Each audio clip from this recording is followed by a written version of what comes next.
আসসালামু আলাইকুম। আজকে আপনাদেরকে দেখাবো কলি দিয়ে প্লাজো সালোয়ার কাটিং সহজেই 2 গজ 4 গিরা কাপড় দিয়ে 39 সাইজের লম্বা একটি সালোয়ার কাটিং করতেছি। আপনারা দেখতেছেন কাপড়টাকে ডাবল ভাঁজ করে উপরে কোমরের ভিতরে যে রাবারটা আছে রাবার ওইখানে আমি জোড়া দিয়ে দিব। তো জোড়া দিয়ে দিলে 39 লম্বা একটি সালোয়ার বের হয়ে যাবে। নিচে চিকন করে সেলাই দিলে প্লাজো সালোয়ার। তো 2 গজ 4 গিরায় অনেকে 39 বা 38 এরকম সালোয়ার বের করতে পারে না। তো আপনারা যদি রাবারের সাইডে জয়েন দেন, জয়েন দিলেই কিন্তু রাবারের ভিতরে যদি জয়েন দেন তাহলে অবশ্যই একটা ভালো সালোয়ার কাটিং হয়ে যাবে। তো আমি দেখাচ্ছি আপনাদেরকে কীভাবে কাটিং করে। প্রথমে লম্বার মাপটা নেবেন, নেওয়ার পর পায়ের মাপটা নেবেন, নিয়ে সোজা করে একটা কাটিং করে দিবেন।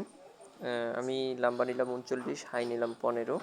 15 নেওয়ার পরে উপরে 2 ইঞ্চি ডাবাই দিলাম, যেহেতু কলি হবে তো এরকম সোজা কাটলেই কলিদার সালোয়ারগুলো খুব ভালো হয়।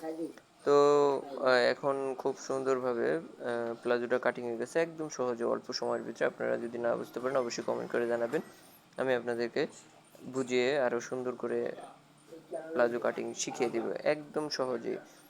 একদম সহজ নিয়মে কিন্তু আমরা প্লাজোটা কমপ্লিট করে কাটিং করে ফেলছি। এটা হচ্ছে রাবার কাটিং। রাবারের ভিতরে যে জয়েন আছে জয়েনটা 2 ইঞ্চি চ্যাপটা করে সমান করে সেলোয়ার করে জয়েনটা কেটে দিলাম। তো আপনারা এইভাবেই কিন্তু সেলোয়ার জয়েন করতে পারেন বা সেলোয়ার কাটিং করতে পারেন। তো যারা ভিডিওটি দেখছেন সবাই লাইক কমেন্ট শেয়ার করবেন এবং আমার ইউটিউব চ্যানেল সাবস্ক্রাইব করবেন, ফেসবুক পেজ সবাই ফলো দিয়ে পাশে থাকবেন নতুন নতুন ভিডিও পেতে। আল্লাহ হাফেজ, আসসালামু আলাইকুম।